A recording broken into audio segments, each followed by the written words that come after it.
فمن اتقى وأصلح فلا خوف عليهم ولا هم يحزنون.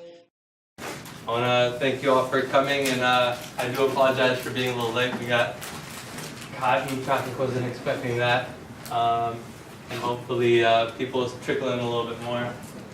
Hopefully they didn't go to C101. So I'm going to give the introduction for the speaker. Our advisor, Ms. Hunenberg, she was my communications professor. She would not approve of this, but I'm going to read off of this. So, all right. So this we have our beloved Shaykh Uthman ibn Farouk. And he's achieved specialization in fundamentals of Islam from Jami' Imam Bukhari in Peshawar, Pakistan, and also a master's in Islamic sciences from Islamabad, Pakistan. He also has MBA in technology management from National University right here in San Diego. He's achieved many ijazas, which are like credentials, teaching credentials of books and certain topics from many scholars. And he studied under many scholars in many Muslim countries around the world. He's been teaching for many years. He's one of my teachers. I consider him my teacher, and I really appreciate everything he's taught me so far. And he gives lectures all around San Diego and other places as well. Usually most universities through MSAs and stuff like that are most of his lectures. So we do really appreciate that. Finally, he's written two books, right? One on Raf' al-Yadayn, which is raising the hands in prayers, and the other one on the imama, which is a turban. So without further ado, Shaykh Uthman.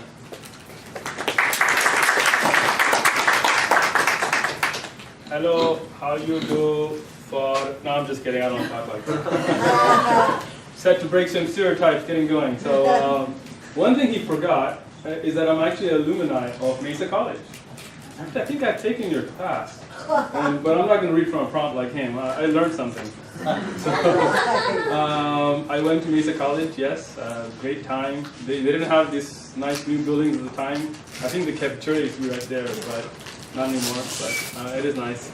I wanted to start out first to mention that we begin everything with praising Allah. Alhamdulillah Rabbil Alameen wa salatu wa salamu ala ashrafil mursaleen wa ala alihi wa sahbihi ajma'in amma ba'd. Because humans, we're all in need of help from our Creator to understand, to live, to do.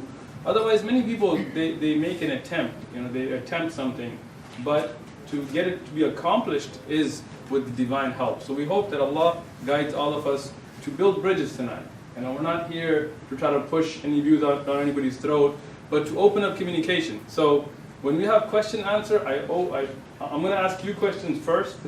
So you can ask me all the questions you like and don't feel shy. So when we talk about hijab, nowadays we discuss this as a Muslim issue. Like we talk about it, Islamic women wearing hijab or Muslim women wearing hijab in the Islamic religion. But I wanted to point out to begin with that it's not just a Muslim issue. Hijab is found in every one of the major religions. If you look at the pictures I have here, you will find people representing different faiths. And it may even be difficult for you to know who represents what faith, and that's why we're going to begin with a game. Isn't that cool? I wish all your classes started like that, right? And there are prizes. And if you get it wrong, I won't even take points away. I'm an easy teacher. So we're going to guess people's religions. All right? This is my turn to ask you questions. Everybody awake? No sleeping in my class, all right? So, everybody awake? You good? All right, just making sure. So I'm going to ask you to guess the religion of the lady that's on your right. And if you get this wrong, I'm going to be pretty disappointed in not you two, because you're my kids and you've seen this before. Wouldn't be fair. Anybody with a guess of the religion of the lady in the white? Oh, come on. Catholic. Yeah, raise your hand. What kind of a professor? No. Here, take the prize. I was going to say Catholic. You were going to say it, but she said it first. And she's a professor, so. That is correct. That is Mother Teresa. She is Catholic. Oh, man. I gave away the answer. All right. Since I gave away the answer, I think it's pretty easy. The lady in the middle. I clicked on it. Go ahead. Is she Methodist? She is Methodist, and you knew that. Yusuf, you know that. You get your prize. That's Laura Bush. Remember Bush? Yeah, I know Trump has kind of trumped everything nowadays, but yeah, we miss her now. The last couple of ladies. Any guesses of their religion?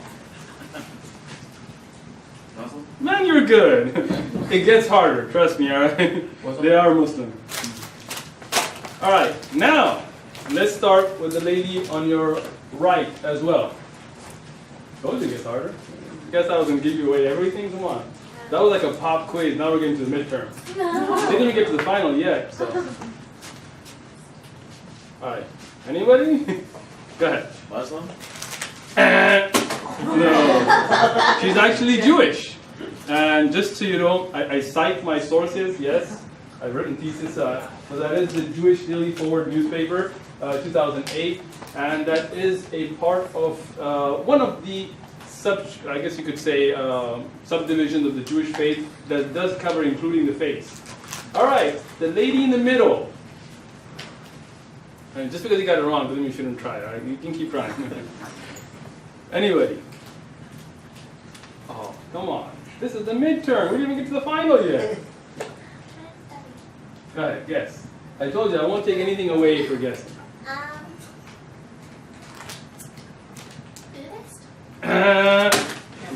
Seriously? Come on. I'm just kidding. She's also Jewish. Yeah, I gotta make sure you guys stay on your feet, man. All right, the last lady in the blue. Osama. Jewish? Muslim. Oh, man. Oh, sorry. So just because you get something right once doesn't mean you keep hitting it, right? You know, when I was in college, they said just go with C. It doesn't work. Trust me, I tried it. Anyway, so no, that lady was Muslim. And this is an educational opportunity for us to understand that hijab is not just a Muslim thing. Because as Muslims, we believe that all the religions, the major religions like Judaism, Islam, Christianity, these were all from the same source. I mean, the same God, same Allah, the same Creator. He sent down the revelations to Moses, to Jesus, and to the Prophet Muhammad, peace be upon all of them. And that's why there are many things that are still together in these faiths. Now, whether somebody practices it or not, that's a different issue. But even if you look in the Catholic tradition, you will find nuns that used to wear the hijab. And in many other religions, that may not even be from these divinely inspired religions, but they also have it. So, starting again, on the right. I got prizes that want to get given away. Osama, try it again. You raise your hand. Oh, you want the middle, all right. She is Amish. Yusuf, take the prize. Good job. That is the Amish faith. And you will find in many of the Christian faiths, and also in the Catholic faiths, you will find the concept of hijab. The lady in the middle that Osama wanted to get. Yes. Not. She is Sikh. And yes, that's a different religion. She is Sikh, and I've given her introduction as well, so you can look her up. The covering of the head and that form of hijab is found in the Sikh traditions as well. Also the loose and modest dress for women. The last lady in the blue. Osama. Good job, you finally got one. I got it. Yeah, you can play baseball too. There you go. That's a Hindu lady, and she also has the hijab. So when we look at the hijab, you find it in the earlier books, as I mentioned. In the Bible, you will find it in the Jewish traditions. You will find it even in many other religions, as we've already gone through. But the attitude is somewhat different. So I will quote from you from the Bible itself. And I've given the references, and whoever wants a copy of the PowerPoint, you can have it. It's not copyrighted or anything. So you'll find in the Bible that, but if a woman dishonors her head, if she prays or prophesies without a covering on her head, for this is the same as shaving her head. Yes, if she refuses to wear a head covering, she should cut off all her hair. So, according to the Bible, and I'm not a biblical expert, I'm giving you the reference, you can look it up. If a woman doesn't cover her head, during the time that she's supposed to, she should have her head all shaved off. But since this is shameful for a woman to have her hair cut or shaved or her head shaved, she should wear a covering. This is the New Living Translation, Corinthians 11, paragraph 5, line 6. So, you do find in the Bible the order for women to cover their head, especially while praying or prophesying. Whether Christian women follow that tradition today or not, it is up to them. I'm not here to judge or discuss that. But the concept of hijab, of loose clothing, of covering, of modesty, is definitely there in the Bible. Even though the point here is very different, and we'll discuss that then in Islam. But if you look at the earlier paintings of Mary or early Christian women, or even after that, like I said, if you look at Catholic nuns, you would always find them wearing loose clothing and a covering. If we look in Judaism, Rabbi Meyer Schindler writes in the Halacha, which is the Jewish law, married women should cover their hair, and he's written a book, excellent book, you can get it online. It's called The Obligation of Married Women to Cover Their Hair, and he discusses the rules in Judaism according to him. And again, I'm not an expert in Judaism, I'm just quoting what certain scholars of the Jewish faith have put forward, and many of the Jewish traditions do follow, which is that they should wear a pullover blouse, a collar should be higher than that crew of the neck, and not only that, but it has to be a button skirt. They cannot wear pants. The skirts have to cover the ankles and all around, the legs, the sleeves have to cover the wrist. The hair must be completely covered, not a single hair may be visible, as you can see. And all the clothes must be neutral colored. A woman must dress in the laws that are laid out here, even when she's home alone or privately with her husband, or while asleep. Now this is very different from the Islamic faith, because in the Islamic faith, the concept of hijab is only when you're outside where people could look at you with indecent thoughts or ideas or means of harm. When you're at home with your family, with your husband, your children, your brothers, you don't have to wear the hijab. You can wear any kind of home clothing that you like to wear. So this is very different, but according to the Jewish faith and according to the rabbi here, that a woman has to dress with that head covering, with that loose clothing, no pants, even when at home alone with her husband. When we find the hijab in the Qur'an, in the Islamic sense, we want to go back to the Qur'an itself. Many people, they have this idea of, oh, women are oppressed by wearing hijab, but that's not the point of hijab in the Qur'an. And I'm giving you the references. So you can go back and get a Qur'an. If you don't have one, we'll give you one, or you can Google it. It's the Qur'an 33, this is the chapter, and 59 is the verse.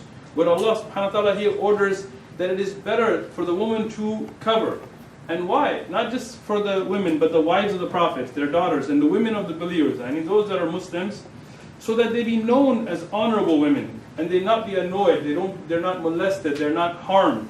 And this is the point of hijab in Islam, is to honor a woman, not to disgrace or oppress a woman. It is to show that she's an honorable woman. And I want to talk about that. When we go out in society nowadays, and you see somebody, what is the first thing you judge them on? Let's be honest. This is a college class, right? What? Appearance, right? That's the first thing you judge on. And most men, and whether you want to admit to it or not, it's up to you guys, fellas, but most men will judge a woman on her body, on the shape of her body, on her makeup, and that's why all this marketing goes into trying to get women to fit a certain style of look, of certain body shape, even though we're all different. And why does a person have to be judged on the curves of their body? Why not on the intellect that they bring forward? So when you see a Muslim woman covered, when you see a Muslim woman where you can't tell what size, whether they're 36C or B or D, when you are forced to now listen to what she's saying and respect her for her mind, for her thoughts, for her intelligence, this is the honor that the hijab brings to women. When we look at the next verse that I have here, Quran chapter 24, verse 31, here it also tells you that this is something that they do except with their husbands, their fathers, their husbands' fathers, their sons, their husbands' sons, their brothers. And what's it telling you? That hijab is something for the outside. When you're at home with people who respect you, who will honor you, who are not there to be judgmental of you, your own family, those who will not mean you harm, then you don't have to wear the hijab. But when you go out and there are people that you don't know, there are creeps, there are molesters, there are rapists, there's all kinds of people out there in the world. And I'm not saying that it's a woman's fault, but we live in a world. I mean, if I was to ask you, let's ask something. Gentleman in the blue, is that a sweater? I guess we'll call it a sweater, right? Yeah. Yes, you. So, you have money? On me, no. No? Damn, you're a broke student. All right, let's say you had money on, right? Let's say you had $1,000 in your, 10,000? Are we balling? Let's go 10,000, all right? He's a baller, right? He's got a fat car, he's got $10,000 in your pocket. Would you just leave it outside? No. Why not? Why do you want to oppress that money by covering it up in your wallet and stuffing it in your pocket? Why not just leave it out? So it doesn't get taken. But it's not the money's fault. Why should somebody steal the money? It's the thief's fault. So why are you punishing the money? You're an oppressor. You're a fundamentalist. That money needs to be liberated from your pocket into mine. So, yes. Is it like, can we comment and stuff, or is it like? Well, I was going to say the question on for the end, but if you want to. No, All right. So here the point is, we live in a certain type of a world where things are the way they are. And you have to learn to live in that world. In a perfect world, I should be able to drop 10,000 outside, and because everybody's honest and everybody's good, nobody would touch it. And I would go and get from it whenever I wanted. Why? Because it's wrong to steal. So that thief should not steal. But I tell you, you leave 10,000 out, man, you've got professors that will be picking it up. They don't get paid that well. So, this is the world we live in. So in a world where people are attacked because of their looks, and sometimes it's not. Sometimes it's a power issue. I realize that. But at the same time, you have to realize in human psychology, where does a thought begin? From a look, from a glance. What tempts a person? When you go to have you ever seen a bullfight? Not that I support bullfighting, right? But, a bull doesn't just attack anybody. When you wave that, it doesn't have to be red, by the way, you're colorblind. When you wave that cloth, and you entice it, you upset it, then that bull attacks. And that's the thing you have to look at. When you want to live in a clean society, you have to prevent, not just cure. And that's what hijab is about. It's prevention. It is to prevent honor. It is to prevent people's attacks. It is to prevent people's lusts. Because once it happens, it's very difficult to fix it. Then you're trying to punish people instead of prevention.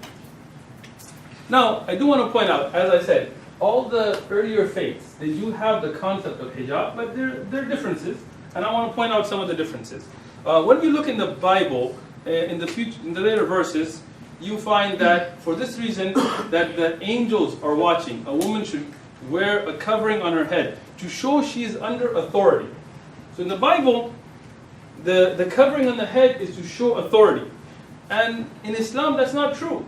In Islam, a hijab has nothing to do with your husband or your father. It has to do between you and your creator, your God. Right? So it's not like you start wearing the hijab once you get married, or your father can force you. No, a woman wears the hijab because she wants to. And we have sisters here wearing hijab, you can ask them. We're in the US, anybody put a gun to your head? Sister in the back? No? You sure? If they did, this is the time, run now. We'll call campus security. So, the sister here, anybody force you? Your dad, your brother, some guy just showed up in the parking lot for a gun? No? Alright, just making sure. So, why do these women in America, in a place where they have no force, why do they wear the hijab? And that tells you that it has to do with their relationship with their creator, their being good practicing Muslim women. It doesn't have to do with their husbands or their brothers or their fathers. And that's why in Islam, the concept is not to show authority, but rather to show that they're honorable women. They are women who have taken that step to be closer to their creator, to be known as those pious and pure people. As I said, in the Jewish faith, we find that the laws of hijab are also applicable at home. I've quoted the book, but in Islam they're not. In Islam, you can wear anything you like underneath your hijab, or you can wear anything you like at home, as long as it's decent as far as the house living goes. But it has nothing to do with daily living. When you're with your husband alone or with your kids, you can dress whatever way you like. But when you're outside in places where there are people who may harm you, that's where you have to be careful. Now, when we talk about hijab, we want to talk about it with the right to choose hijab. Because in Islam, if you do something out of force, like if I put a gun to that brother there, Abdurrahim's head, and I tell him pray. Now, he may pray because he fears the gun, but that's not a prayer. Because the Prophet, peace be upon him, told us, إِنَّمَا الْأَعْمَالُ بِالنِّيَّاتِ. Every deed is based upon the intention. So if somebody wears a hijab just because their dad's forcing them, just because their husband's telling them, or for society, like you see some people in other countries, they wear hijab. When they come to the US, the airplane is the place to take it off, then they weren't wearing hijab correctly to begin with. Because when you do it, it's your choice. And that's why we say nobody should be forced at gunpoint or by fathers. Rather, people should have that choice. And people talk about this. Like people talk about women being oppressed, being made to wear hijab, even though that's probably not reality, but people do. I mean, Fox Media, they go with it, right? But nobody talks about the right of those women who are fighting to wear hijab, and governments are not allowing them to wear hijab. You know, look at France. In a country that's supposed to be liberal, supposed to be very modern, progressive, you are banning women from an education if they want to choose to wear hijab. You're banning them from coming into government offices. If she wants to wear niqab, she can't even walk on the street with it. Why? It's her choice. If somebody's walking around a G-string and you don't mind, and in France it's a lot worse than that, why is it that somebody can't wear a loose clothing and walk around? It's their right. If you want to talk about religious freedoms, why is it that when it comes to Muslims, the same standards don't apply? And you, as a society, are going to have to make a decision. What are you going to do? This is the time. You ever think about like people in the time of Hitler? How come they didn't stand up to Hitler when he was committing those horrible crimes? You ever think about it? No? Not really? You did? I told you, no sleeping in my class. Alright? So, you ever think about it, Mukaro? Did? Alright, good. So, you wonder what happened to those voices of reason when some egomaniac takes over power in some strange way and wants to bring some xenophobic, anti-immigrant, racist. So, what happens? You have those people that are the sheep, they just go with it, and they're guilty. You never think about the civil rights movement and those people that stood against racism, even they weren't African Americans, but they stood with Malcolm X or Martin Luther King for the rights of African Americans. And you always wonder, if I was in that time, would I be from those people? Well, this is the time. I mean, right now, we have elected officials who are talking about banning people because of their religion, or banning places of worship, or the idea of banning somebody from practicing their religion. So this is the time for people who are good people who have good values, to say no. If we talk about religious freedoms, it's got to be for every religion, not just one religion or two religions. And a woman should have that right, and that right is being taken away, not just in France, but in many countries. And there are politicians that will probably be getting posts in governments past January that are going to try to bring the same agenda. So we have to say no. The Qur'an tells us there's no compulsion in religion. The hijab is a choice. But now, why would somebody choose to wear the hijab? That's the question. Why would somebody choose that? And I encourage everybody here to speak to some of the Muslim sisters here. They can tell you better than me, because they chose it. But from an academic perspective, I want to give you an idea. Now this is a computer chip, and it seems kind of old because nowadays they're getting smaller and smaller. But if I was to give you one of these, and unless you're some kind of IT nerd, how would you know how to use it? Google it? Nah. You would want to see who created this chip, and they must have some kind of instructions. You would look up a manual, something that the creator of that chip put together and told you, hey, plug it here, use it this way, this kind of switch, this kind of a motherboard. Because that creator, whoever manufactured that motherboard, knows best how to use it. But I say to you, is that chip more complicated than the human?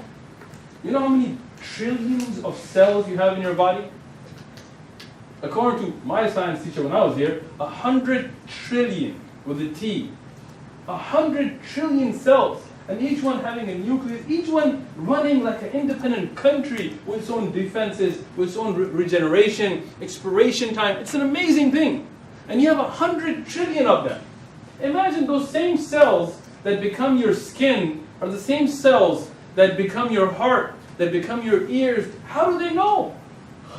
So there is a creator, there is a designer. And if you don't believe that there is no creator, then I want to ask a question. Any atheists? Not gonna harm you, don't worry. No? No? Alright. Agnostics? Agnostics? Alright. So, now, if somebody was to say there is no God, but agnostics do believe there's a God, so I would ask them this question. That if I told you that this room wasn't built by anybody? Like seriously, I'm asking you this question. That these chairs, this projector, or this screen, that projector, this table, these computers, that camera, those lights, everything here came about by itself. Over trillions of years, it evolved. It was first just sand, and then it just became chairs, and then it just became a projector, and it wrote Epson on itself, and those lights came out of nowhere, and those San Diego Mesa College signs, it just came by itself, nobody made it. Over trillions of years, first it was a donkey, then it became a room, alright? Stay with me, alright? Would you believe me? Anybody would believe me? I got a breaks to sell if you would believe me. Would anybody believe me? No. What you tell me is the human body with the heart, with the liver, with the kidney, with the functions that they serve, with your eye, with your eyelids, with your brain, with your ear, with your nose. Is that more complicated to develop or this room? That's the question. The human body. Then how can you tell me it came out of nowhere? It just became itself. First there were fish, and then they became monkeys, and then they became people, and then suddenly, I don't know what we're going to become next. You know? So, blobs, because we don't exercise, I don't know. So, this is something that you have to think about. That there is a creator, and if there is a creator, there's got to be a manual. Just like the computer chip has a manual, we believe as Muslims that the humans have manuals. There were 4 that we know of. Right? Other than scriptures, 4 actual books. We believe all of them came from that same creator. The Torah, which is called the Old Testament, given to Moses. The Zabur, the Psalms of David, given to David.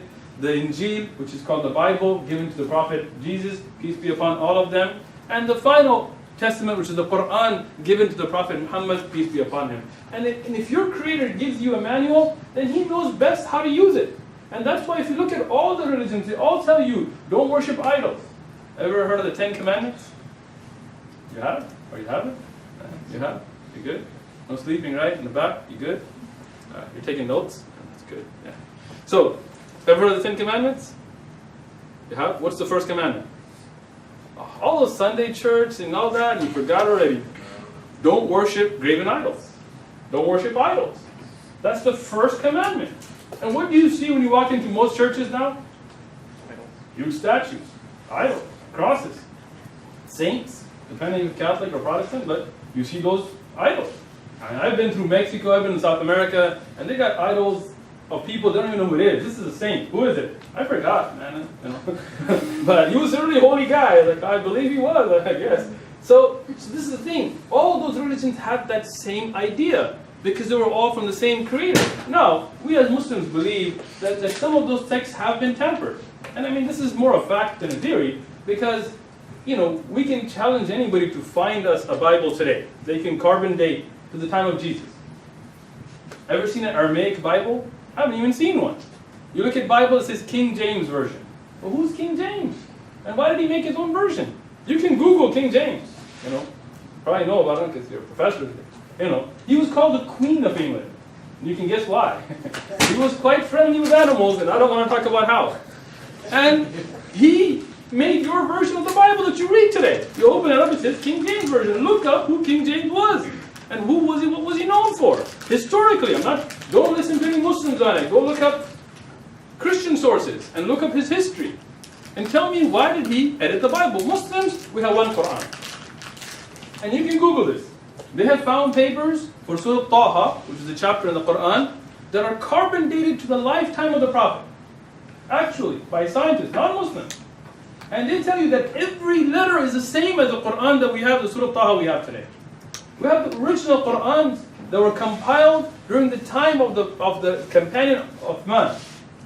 In the first generation, we still have those. So if we ever have a disagreement, we can always go back to that. On top of that, we have people that have memorized the whole Qur'an.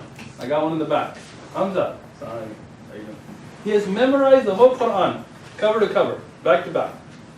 Now imagine, he's sitting here, he's part of your community. Now tell me this. Which Christian has memorized the whole Bible? The Pope? Oh, come on, man. What else do you have to do? Wear red shoes? You're in the little box? Memorize the Bible at least. No. You know, what's that? Jimmy Swaggart, all those people on TV, 700 Club, they're just good at wrapping up hate. Go study your Bible, memorize it. We have little kids, 7 years old, memorize the whole Quran. We have many in San Diego. We have thousands in America and millions across the world. And all Muslims have one Quran. It's not like a Shia Quran and a Sunni Quran and a this Quran. It's one Quran. We don't have like a Catholic Bible, a different amount of chapters, in the Protestant Bible, Book of Mormon. No, we don't have that. And this is why when the Creator tells you that this is better for you, then as Muslims we believe that is better for us. So that is the first reason to wear hijab. Secondly, it is something that protects you. It protects your honor. It makes people have to pay attention to your intelligence. And that's when we look at anything that we find valuable, we protect it. We honor it. We don't put gold in Fort Knox because we hate gold. It's because it's valuable. Why do you put money in your wallet and protect it, that 10,000 you're walking around with as a baller? It's because you protect that money. It's valuable to you. You don't want it to be molested. You don't want it to be taken. You don't want it to be stolen. So this is not something about oppression. Rather, it has to do with value. Now the next question that comes is it practical? Can you live in a modern society, in a functioning 22nd century society, and wear the hijab? And I will say yes. And we have seen examples of this everywhere. We see many medical professionals that wear hijab. Their hijab doesn't get in the way of them treating you. We find many police officers, law enforcement, not in America, but in other countries, that wear hijab. It doesn't get in the way of them being effective at their jobs. We find politicians, we find speakers, professors who wear the hijab. We find people who are public speakers that their job is to inform people, and they wear hijab. Not just that. We find hijab in the Olympics. People who are actually running, that are doing, these are actual people. I put their names for you. It's not something that I just found on the internet. These are people who have participated. I have to add an audio, come on. Right? In the Olympics with the hijab. So, alright. Anyway, these are people, whether it's basketball, whether it's archery, whether it's track, with hijab they've been able to do all of this. And I don't see anything that the hijab prevents. So, is it something that's practical? I believe it is. And now, after asking all my questions, I'm going to open it up for you guys to ask your question. But then I already answered it. It's more like comment. Sure. More, and I just feel like there's like this idea that like women are oppressed by the hijab and stuff like that. And I don't think in America it's true at all, because how does that make sense? Because it's a choice by them. But then there's also other countries like Iran, where like that's where I'm from, and where like women are forced to wear the hijab. And like in that sense, I've noticed a lot, because I grew up with that. You know, like my dad has really different ideologies because he grew up in a country, you know, that's very different. And I noticed that like what it can do when it's like this forced thing, it can lead to like, I feel like a perpetuation of like rape culture, in the sense that like women need to be scared and they need to come themselves, which is like really, I think, difficult in some circumstances when you like are grown up being taught that like your brother doesn't need to protect himself, but you do because you're a woman.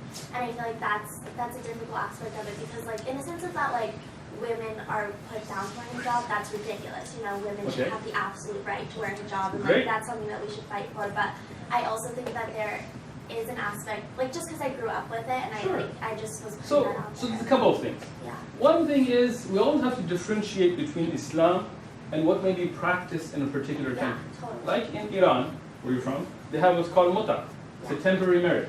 That's not an Islamic concept. You don't find in the Qur'an, you don't find in the Prophet saying. In fact, in the Battle of Khaybar, the Prophet clearly, and Ali is the one who narrated, he said he forbid this type of practice.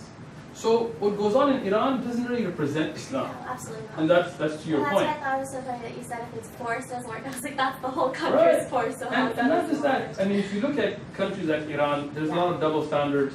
There are a lot of hypocrisies that you find, and other countries as well. And that's why I'm not here to represent any country or the way they use it. But Islam itself, it has a beautiful connection between you and your Creator. And that should always be that way. Now, there are some laws that will be enforced. For example, like I said, nobody should steal. But we have laws to stop people from stealing, because some people, there's two types of people. Right? There's the people that have what we would call the fear of God. right? They will not do things just because they're good people, whether it's because they're religious or because they just have a good sense, good upbringing. But then there's those people that you need laws for, and that's why we have jails and prisons and all that kind of system. But those spiritual laws, they are indeed, in essence, between you and your Creator. And that's why countries like Iran, with a lot of the things that they do have going on, and trust me, there's a lot of bad that goes on in Iran, and I'm sure you know, it's a hypocrisy. And that's why I don't find Iran to be an Islamic government at all. Right. And that's where I agree with you too, and I think that you can't really take an extreme country like Iran because there's so many countries in that area who are majority Muslim and stuff like that, and it's not the same at all. So true. I'm just throwing it out there. Having said that, I will also make another point though.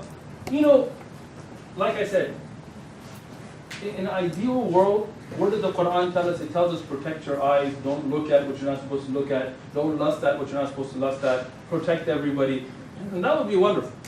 But unfortunately, we don't live in an ideal world. And our Creator knew that there was going to be good and bad, and that's why there's rewards and punishments. And if we look at Mesa College or San Diego State or UCSD or any university or college campus or the boot camps at any military facility, and you look at the ratios of rape, there is a problem.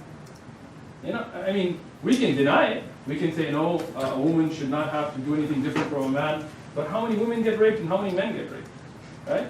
So there's a problem. And we have to deal with it as a society. And we're not. We're sweeping it under the rug. Why do you have blue lights here? For you to push when you're being raped because it's such a problem. Look, Google the Air Force Academy. And how many women that went through a military organization, part of our government, were raped while trying to serve the country, right? So something is wrong.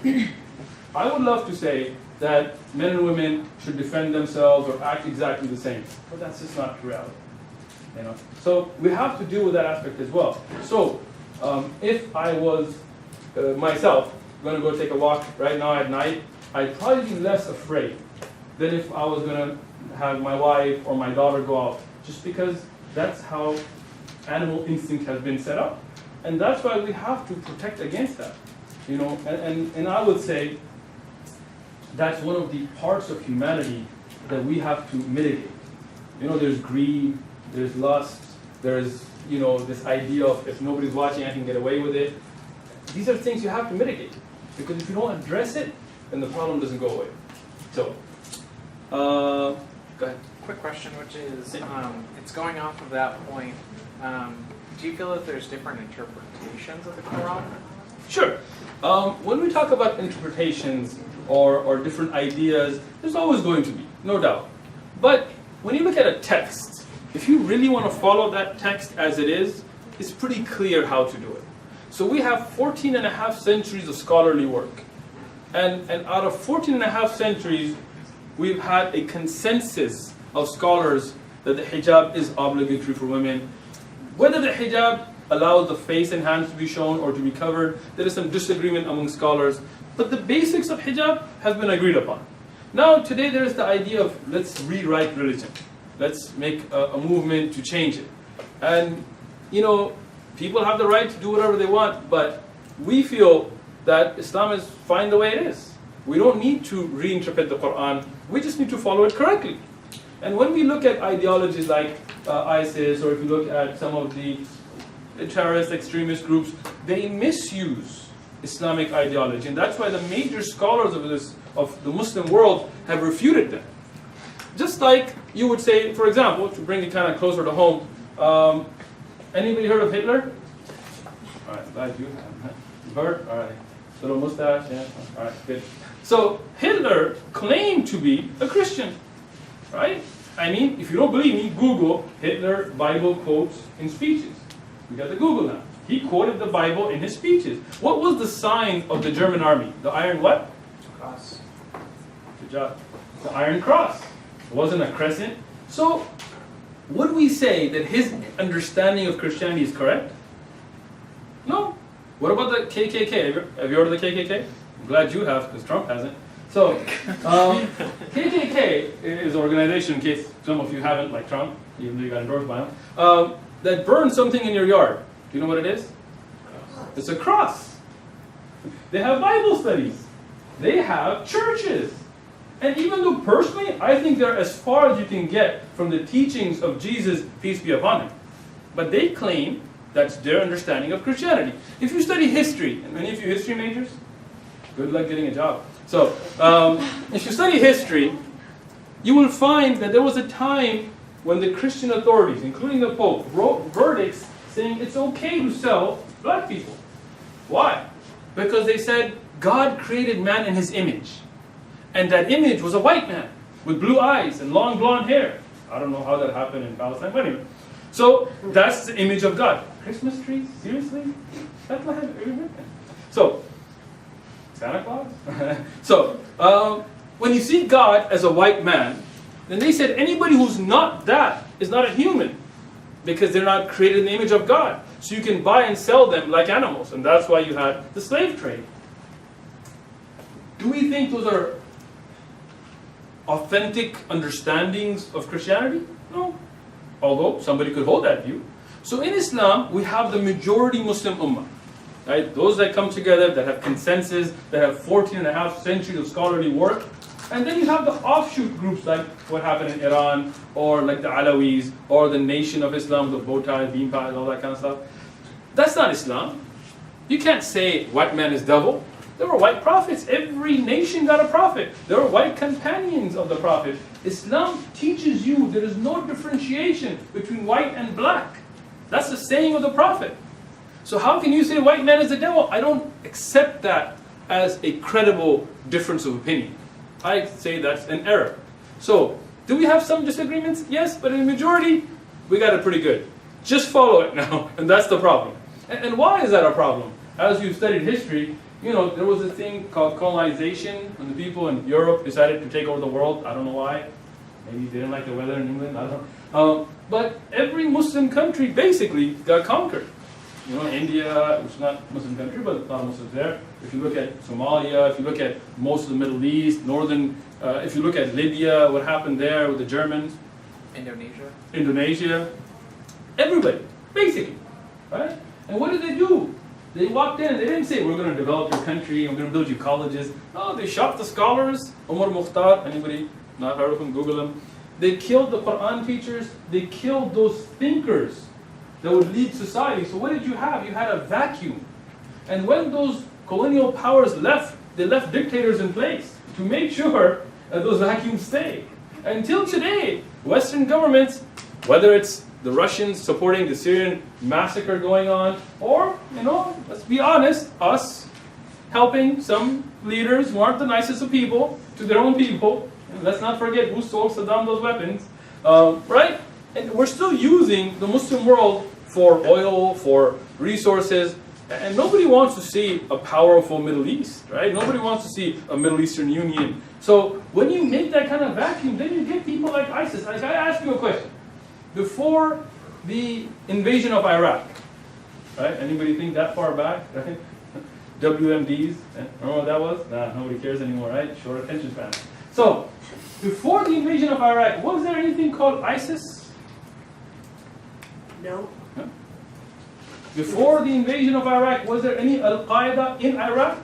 Go look it up. Saddam Hussein kept that bad boy on tight lockdown. Not I'm saying he was a good guy, horrible guy, but they weren't. It was the most educated country in the Middle East. Google it.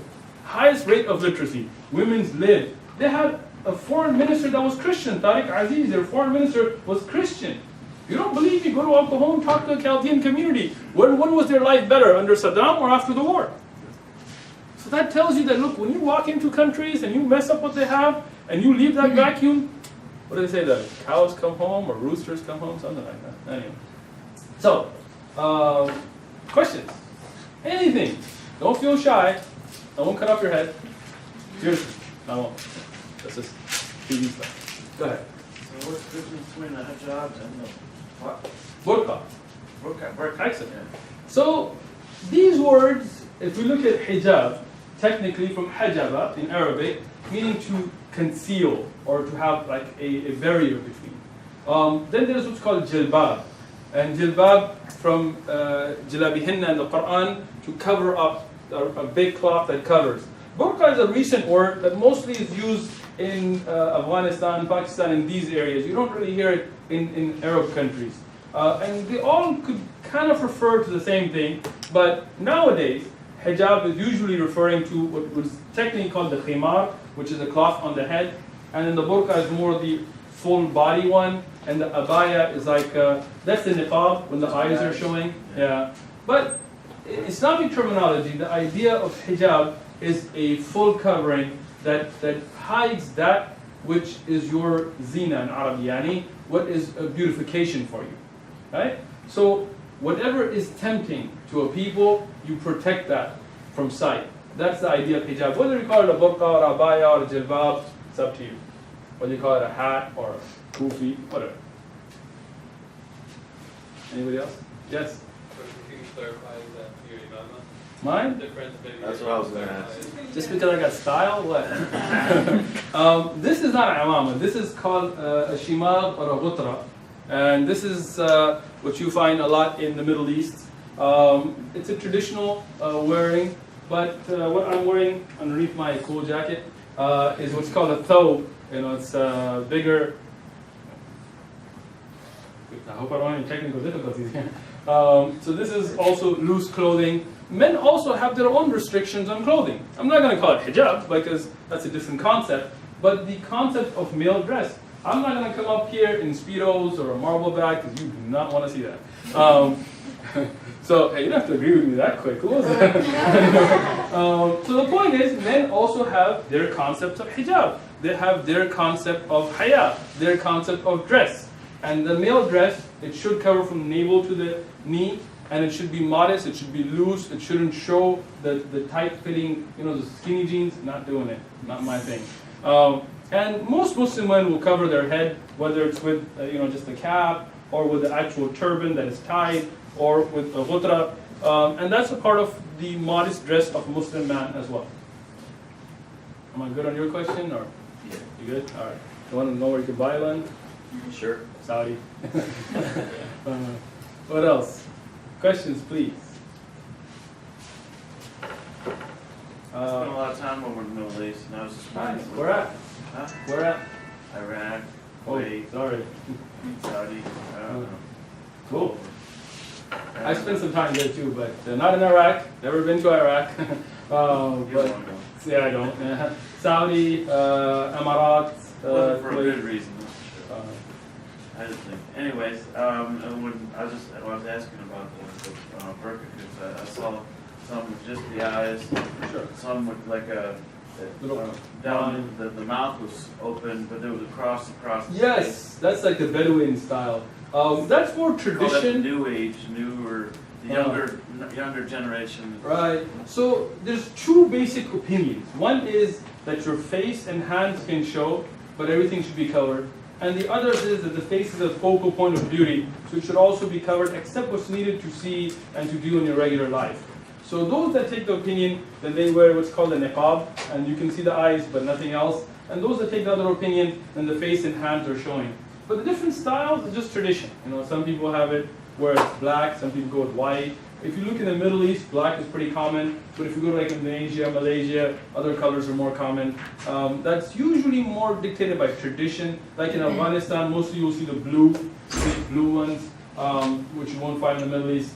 But the concept of hijab is to hide your beauty, to make sure that it doesn't become something that you get molested or annoyed because of, and that you are respected for who you are, an honorable woman, not just for your shape and size and all that kind of stuff.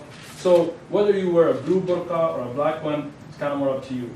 Just don't wear like bright pink with polka dots or something. That's probably not going to do the job. Go ahead. I would think that inevitably you probably deal with some sort of hatred or some comments. And how do you deal with that, especially when you're with your children or with Well, my family? kids are here, so. I try to educate people. And I try to use those hate-filled comments as moments where I can educate people. Sometimes it doesn't work out quite like I planned. So I'll tell you a true story. I was with one of my friends, and we pulled up to a red light. And this is actually quite long ago. It was even before 9/11, but it was this group of young men with shaved heads and light skin, not judging, pulled up next to us in a pickup truck. So we looked at them, and they looked at us, and they didn't say anything, and I didn't say anything. And then their light turned with the arrow. And when it turned, they yelled out, "You killed Jesus!" and took off. It's like, what the hell? You killed Jesus? And then I realized they thought we were Jewish. And they were trying to make a racist comment against Jews. So, wanting to use it as an opportunity to educate people, I turned my car into their lane and tried to follow them. But they really took off. I was just trying to explain something to them, So, it doesn't really work out sometimes. I was with my kids recently and my wife, and we were trying to get on the 8 by El Cajon, and a car next to us said something like, "ISIS killers, behead," or something. So I put down the window, I was like, "What?" And he was like, "You were ISIS." And I was like, "No, are you KKK?" So the fact that I spoke English kind of shocked them, which tells you their education level.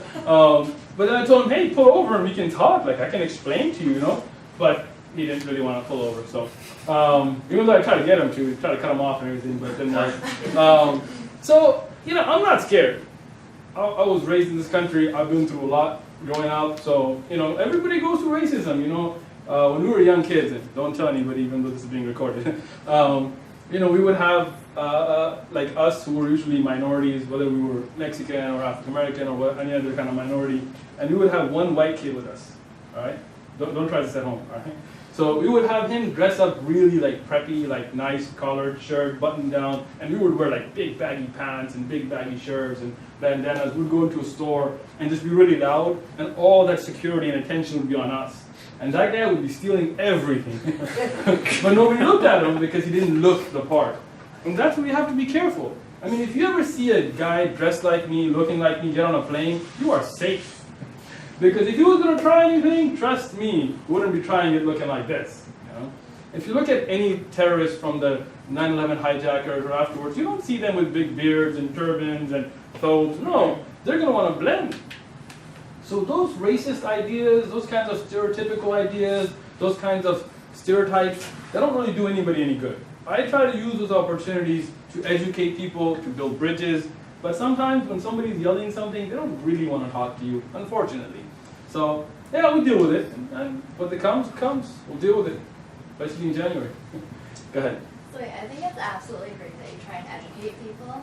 However, how do your kids deal with the stigma, like being gender? How do you guys deal with it? What? Do you ever get like hate comments or anything?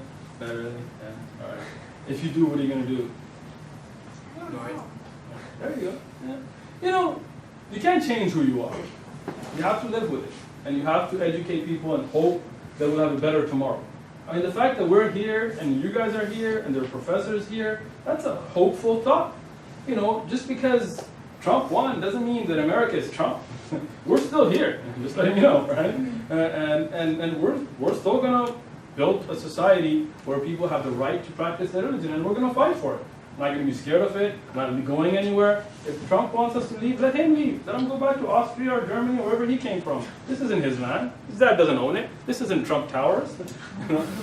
So we're going to be here. If somebody makes a comment, we'll deal with it. Just like African Americans dealt with it, just like Japanese Americans dealt with it, just like Mexican Americans are still dealing with it, just like Italian Americans. If you read history before the Godfather movie, Italians were stereotyped. People thought they were all mafia guys, and then the movie Godfather came on and it became cool. We need to make a movie.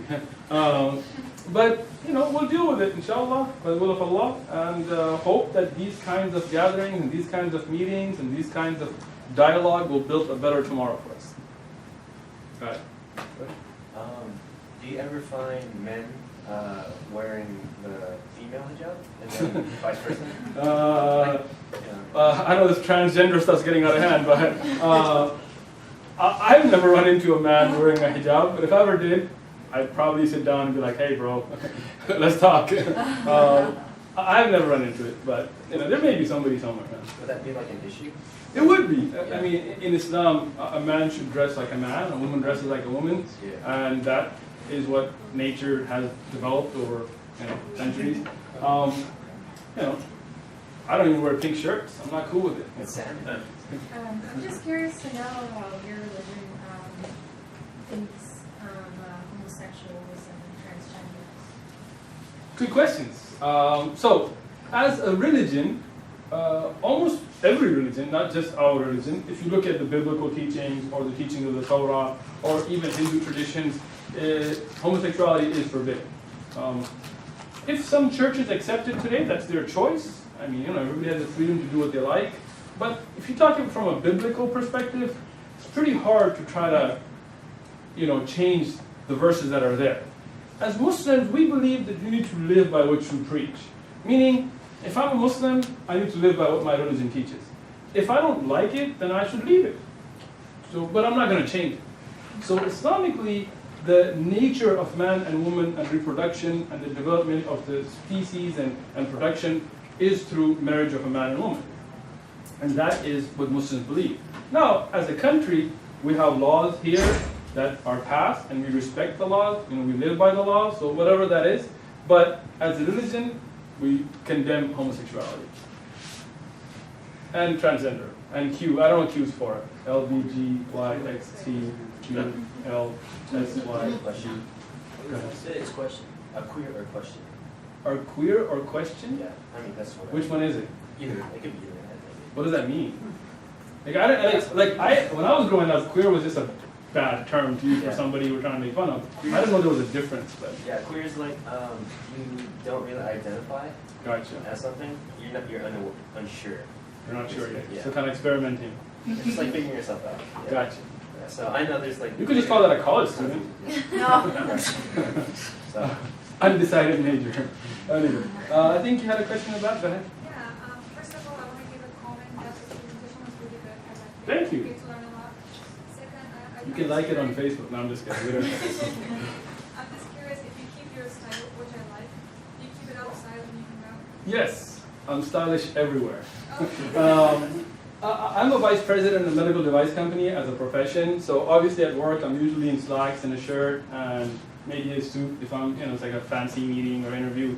But when I get home, usually when I go to the store or when I'm going around with the family, I usually dress like this. And first, because it's a great way to break stereotypes and educate people and kind of open up that kind of, and that's why I kind of started my presentation with a little joke of speaking with an accent, because everybody assumes that. You go to a store and they're like, "How are you?" Like, "I'm fine. How are you?" Like, "Oh, you speak English?" Like, "Yeah, so do you." So it kind of opens up that dialogue for what we call da'wah. What we call inviting towards a better understanding of Islam or acceptance of Islam. So that's one reason. Secondly, it's really comfortable. I'm telling you, man, you like skinny jeans. How you breathe in that? I don't get that. So it's not my thing. So it's comfortable, and also it represents closer to the dress of the prophets. Like even if you look at the Prophet Muhammad, peace be upon him's dress, or if you look at Jesus, like nowadays you see those Christmas Jesus posters, and they're all wearing these kind of clothes. You never see Jesus in tight jeans and a tight T-shirt or something, right? You see Mary all covered up. You see the three wise kings all wearing Arab clothing. You're like, "Oh man, wish you would dress like that." They're worshiping it. So it represents a holy methodology of the earlier prophets and trying to follow them, because how you dress speaks about you. For example, if somebody comes in with an NWA shirt, don't try to act like you don't know what that is. I mean, everybody knows now, right? And you come with some baggy jeans and a bandana, and you got a Run DMC. I'm sorry, I don't listen to new music, so I'm gonna go old reference. Whoa, it's not that old, bro. Come on. So you Run DMC hat, and you have that kind of clothing. So that tells you that they are identifying themselves with hip hop culture, right? If I come in with a Metallica shirt and ripped jeans and I don't know, boots or whatever rock and roll people listen to, heavy metal stuff, Led Zeppelin, so whatever, that represents you listen to that, right? So everybody represents themselves. So how do you represent yourself in your clothing? So I hope that the modest garb of Islam represents a modest, a lifestyle of piety, or at least an attempt to live that kind of lifestyle. So yes, I do. What else? Come on, I'm sure you got questions, something you saw on Fox, or something you learned from a Trump campaign. No, I'm just kidding. Can't learn anything from Trump. Something you learned and you may want to clarify. I had a friend in Japan. He was a government employee, and his whole family was there. Of course, she was not able to drive because she always sits in the back seat. and she had to leave out of the kitchen door. And when she went out in public, she had to wear a robe. Gotcha. Where was Even though this? she was American. Where was this? Jabal. Where's that? Saudi Arabia? Saudi. Yeah, it's in Saudi. So the first thing is Saudi Arabia has their own laws. In Saudi Arabia, women are not allowed to drive. Right. But that's more an idea that their government and their scholarly committees felt was good. But that's not really core in Islam. Because if you look at the Prophet, peace be upon him, and his wives, and those that came after them from the pious women of the past, they used to ride horses, they rode camels. So to say women can't drive as a clear ruling in Islam, I don't find it. And that's why if you look at every other Muslim country, women can drive. Sitting in the back seat, I don't know, maybe it's cultural. I mean, when my wife drives around in America, she doesn't sit in the back seat. So I don't see any Islamic link to that. And leaving from the kitchen door, again, maybe it was cultural, but it's got nothing to do with Islam itself. And that's why I was saying earlier, a lot of cultural practices have to do with the culture that's there, not the religion itself. So in the religion of Islam, women can go out to any door they like. Mixing between men and women that are not mahram, that are not related, is obviously something not allowed. So they can't be hanging out, in bars or whatever that people do in society. But if like in my house, when we have a party, the women have the front of the house, they have the front door. We men get to be in the back. So that's more culture, I guess, than religion. Go ahead. Can I just add something to driving? So I lived in Saudi Arabia before, and I think that women there for not driving, they live like queens, Right. they don't drive. Why don't you take in a good way decide advantage? If I didn't have to drive, I wouldn't. Yeah, we have, siblings or uncles or my dad who would take us, but we also had a driver as well. Just take it as a good thing. They had I think it was Frontline or somebody that had an interview with some Saudi women, and they said, what do you feel about, getting jobs and working? And a lot of them were like, we're cool. We got money, we got big houses, we got servants, we got drivers. We don't want to be out there doing labor. But we're here to discuss more religion than culture. Whether having a driver is nice or not, that's a different issue. But the fact that in Islam, if a woman wants to drive, she has the right to do so, as long as within the framework of not being harmed. So now, if a woman is in her proper garb and she goes out, drives, like my wife does, takes the kids, brings them from school, shop, there's no problem with that in Islam. Now, cultural and better and worse, I'm going to leave that to cultural battles. I'm not going to represent any country or culture. I'm here to represent a religion. So. Questions? Come on. Go ahead. So I remember growing up, I had some friends who were Muslim, and they prayed multiple times a day, right? 5 times. Why 5 times? And you face a certain... Yes, excellent. So Muslims pray 5 times a day, every day. And that is because that's what our Creator ordained for us in the Qur'an. 5 times prayer every day. And that's what the Prophet, peace be upon him, showed us. So we have 5 daily prayers throughout the day. And the prayers, depending on the prayer, take between 5 to 10 minutes. So they really don't take that long. But it's a great reminder. One of the benefits, why? Because it's in the Quran. But one of the benefits is it kind of puts you back on check.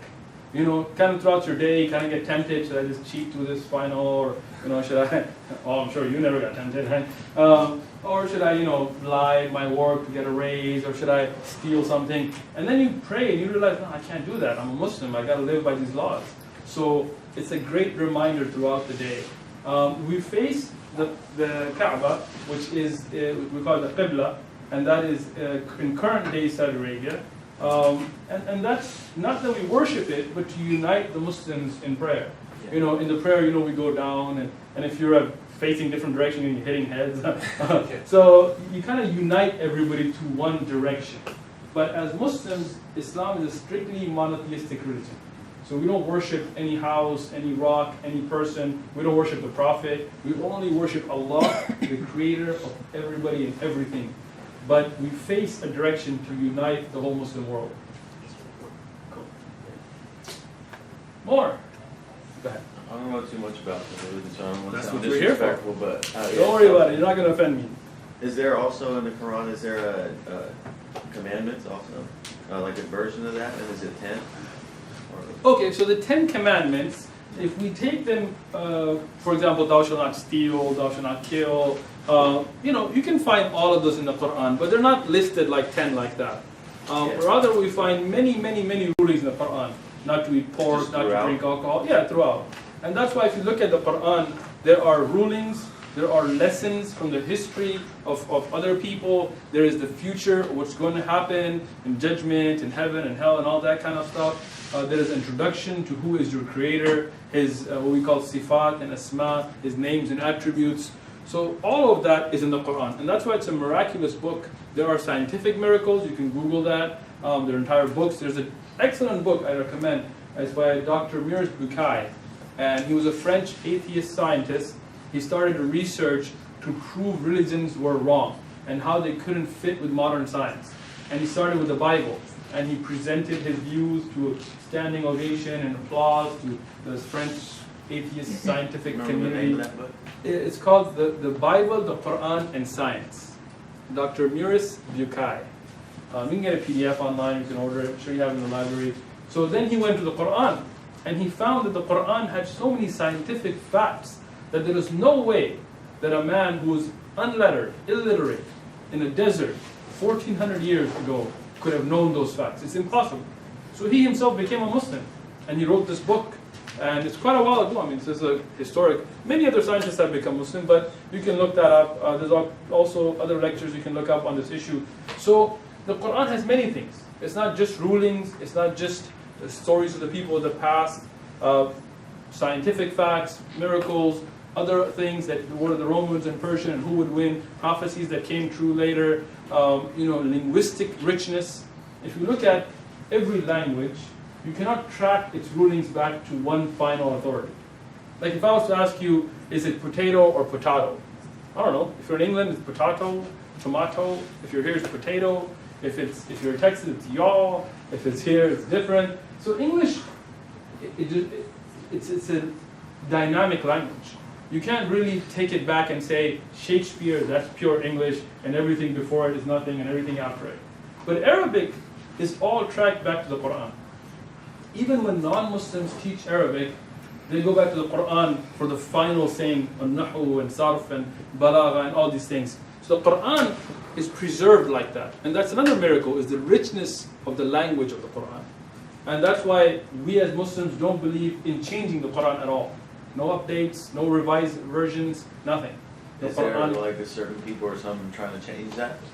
Sure. Is that happening? Trump? No, just kidding. No, but I mean like within the religion trying to change the Quran and make it. Yes, there are people, whether they're actually Muslim or not, I don't know, but there are always people trying to revise religious texts, right? Like when you look at the Bible, there are many people like King James and Pope Damasus and other people in the past who edited the Bible. They took stuff out, they put stuff in, and they added practices.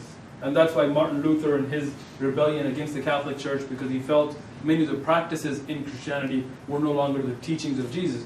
So you have that, and we have that in Islam, and we call it bid'ah, innovation.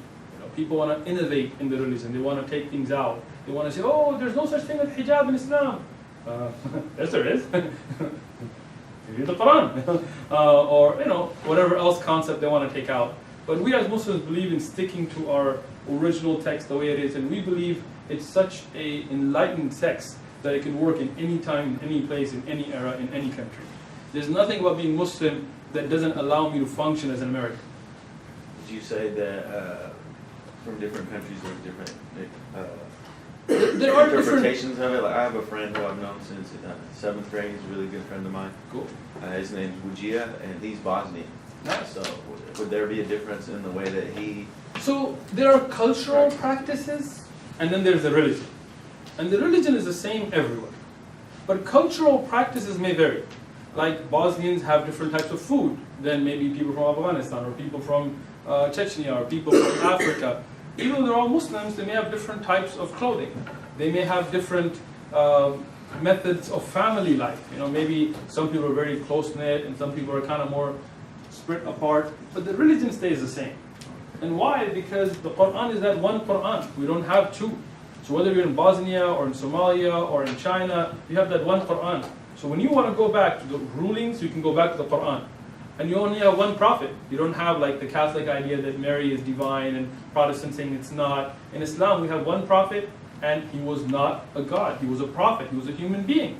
He received revelation from God, but he wasn't a deity. We don't worship him. But he is an example for all of us to come together. So if you really want to know the religion, everywhere you can find the same thing. But if you want to look at cultural practices, like how you conduct your weddings and how many days is your wedding, that stuff, it's cultural. So you'll find some differences there. Now, you may have good Muslims and bad Muslims. Obviously, like everything else, you may have a Muslim who drinks alcohol. That's his choice, or her choice. But in Islam, alcohol is forbidden. There's no doubt about that. Yes? I read about that whole, when you have two wives, you must treat them evenly and give them the exact same thing as mine. Sure. So is it promoting more than one wife, or is it okaying it? Excellent question. If we look at the Quran, the verse in the Quran about polygamy, they start with the permission to have 2, 3, or 4. That's a max, not like Mormons, not going to go 20 or that kind of stuff.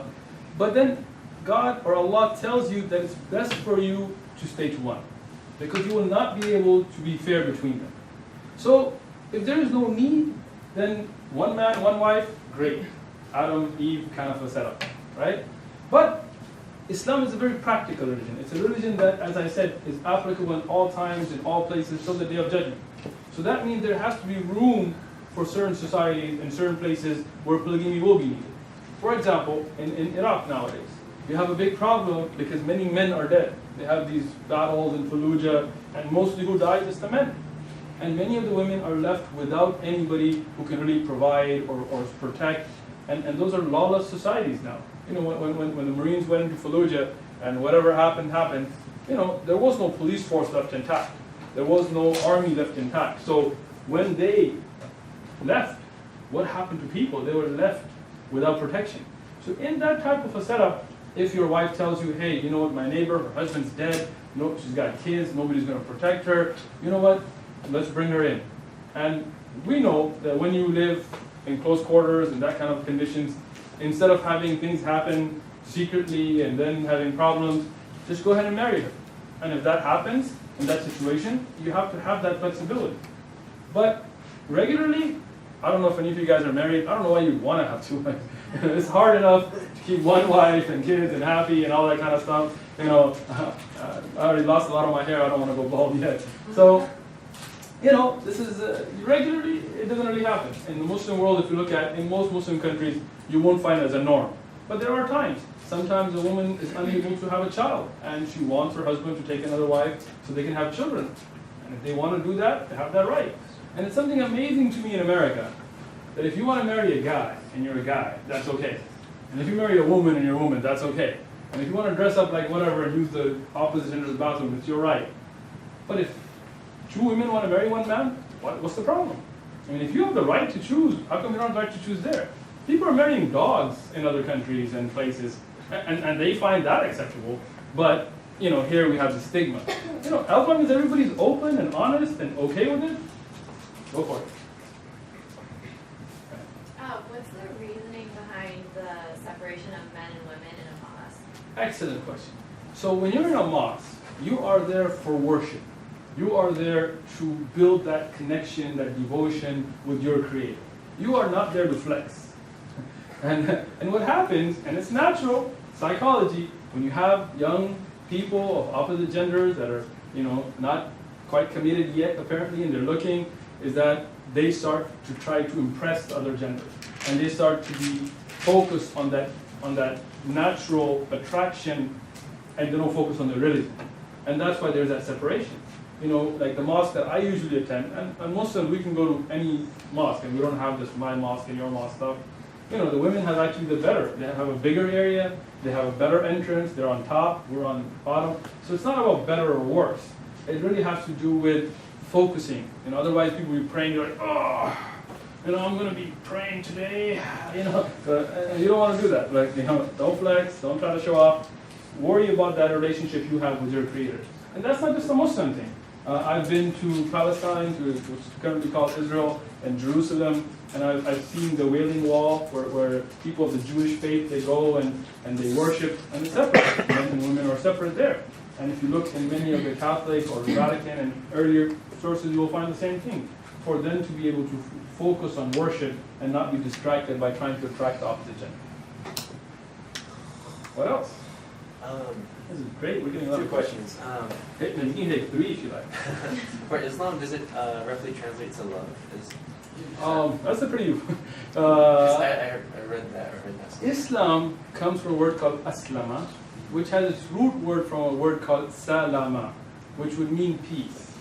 So if you translate it to say that it has a root word from peace, that would make sense. Okay. But Islam actually means submission. And what does it mean? You submit yourself to your Creator.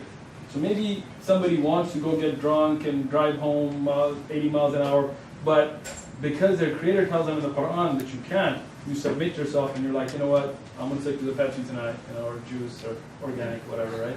And you live that holy life that your Creator wants for you. That's the true meaning of Islam. And Islam is the religion, Muslim are the people. Right? Don't ask me if I'm Islam and if my religion is Muslim. Right? That's like going to somebody who's Mexican and saying, are you Spanish? Do you speak Mexican? So Islam is the religion, Muslim are the people. Okay. I was going to make a connection because in Tagalog, I'm Filipino. Yes. Salamat. Salamat po. Yeah. Yes. Yeah. Philippines used to be all Muslim. Yeah. And that's why Manila has also come from Allah. You know, and if you look at Tagalog, a lot of the words like salamat po come from salam, which is an Islamic greeting that they would give, and it's been used as thank you in Tagalog today. If you read history, the Spanish, they went to Philippines like they came to Southern America here, and what exactly all that propagation was more like become Christian or we kill you kind of stuff. Spanish Inquisition, anybody remember that? Kind of forgot that, huh? So that's why you see a lot of those roots in the Philippines. That's cool. You were saying Muslim and Islam? Yes. Islam is the religion. The religion, and Muslims are the people. Yes. Why is it when we talk about Christianity, it's Christians, and Judaism is Jewish people, right? And why is excellent different? First thing is Christianity comes from the word Christ, so meaning followers of Jesus Christ. But that would start at the time of Jesus, not before. And Judaism comes from Judah at the time of Judah. Buddhism comes from Buddha from the time of Buddha. Confucianism from Confucius. But Islam's not like that. We're not Muhammadans. We are Muslim, meaning Muslim is the one who practices Islam. And the root word Muslim is ism fa'il, the one who actually does aslama, who actually submits, who does that.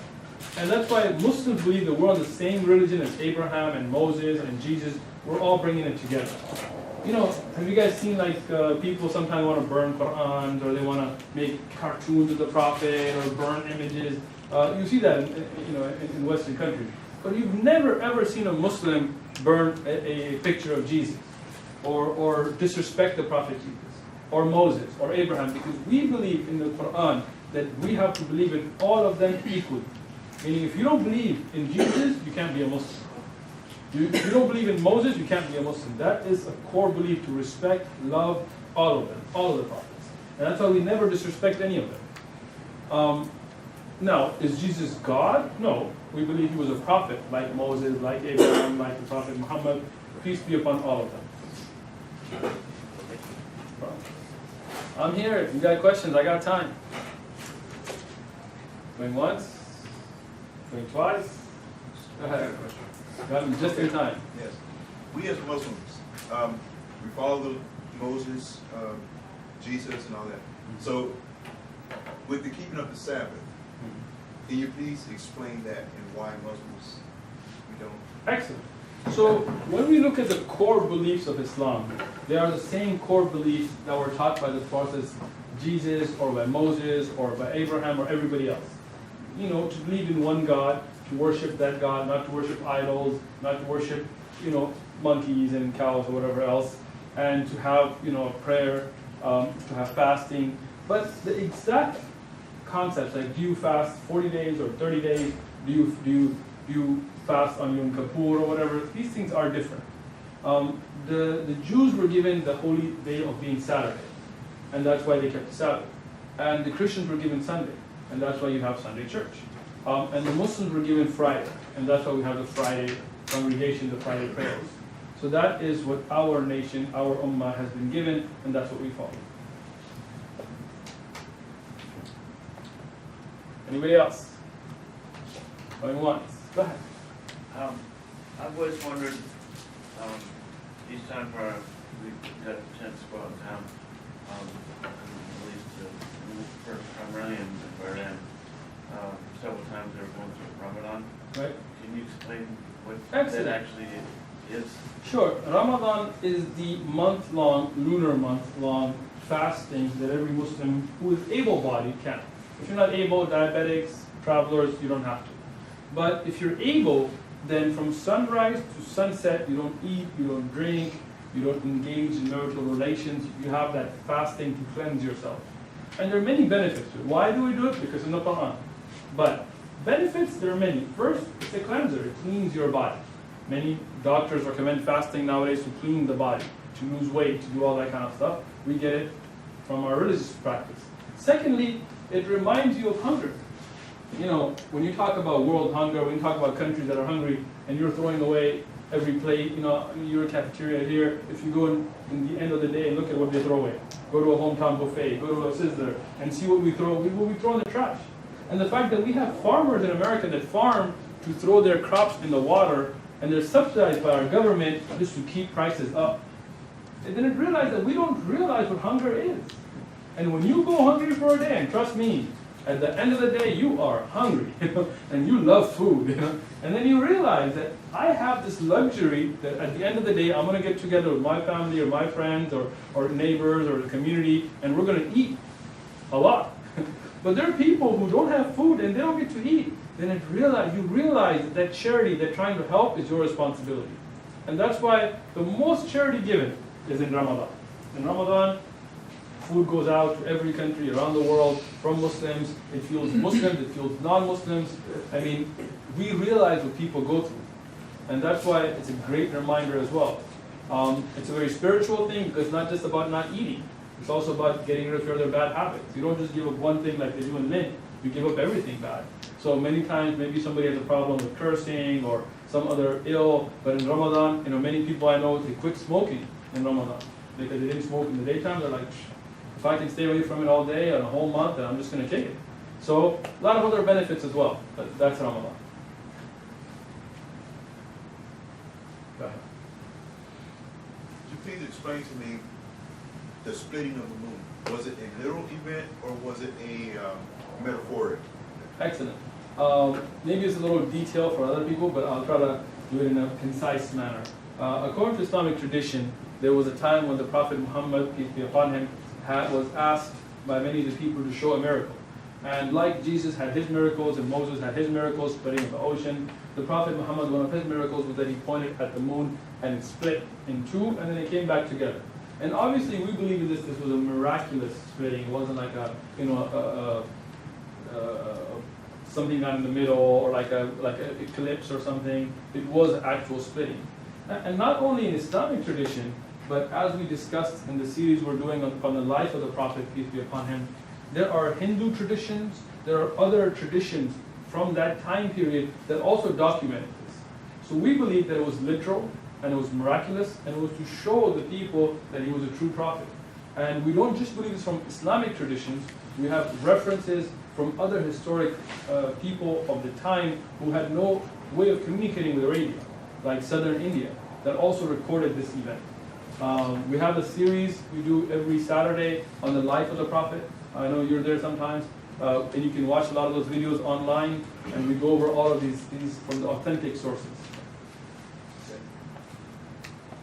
Going once? Going twice? So, all right, excellent. I want to thank everybody, and I want to say we're open for communication at all times, so this isn't your only chance. We have students here that can give you my contact information. We're at a mosque, usually off of 70th Street in La Mesa. We have food on Thursdays and on Saturdays. You're all welcome, free of charge. Come break some bread. come eat with us, come see a mosque for yourself. We have San Diego State coming out. We have other universities that are working with us. We'd love to work with Mesa College. It's on us. Come out. People may tell you Muslims are like this or like that. Come see a mosque for yourself. Enjoy a dinner and ask any questions you have. If you want any literature, we'll be more than willing to give it to you. And if you ever have questions in the future, you can get a hold of me, and I'd be more than willing to come to any class and talk about Islam or any other cultural issues that you want to discuss or answer any other questions. So, thank you.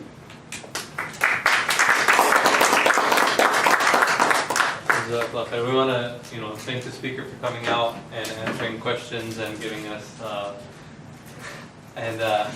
sorry, I'm taking pictures. We want to, thank you guys for coming out. If you guys do have questions, we have our MSA on campus. We meet, kind of every Thursday, but definitely you'll be able to, find us. We do have free literature outside. If you guys have any questions or if you guys want to read some pamphlets or anything like that, you guys can grab that on the way out. There's still some more snacks. You guys can grab those. If anyone needs to sign in on a sign-in sheet, we have one outside. If not, whatever, you guys can, if you guys take pictures or whatever, you guys can take pamphlets or whatever. Hopefully if you guys came here for extra credit, that helps your grade to the next letter grade. If you guys came here to learn, hopefully you guys learned. And then the last time, we just want to thank the speaker for coming out.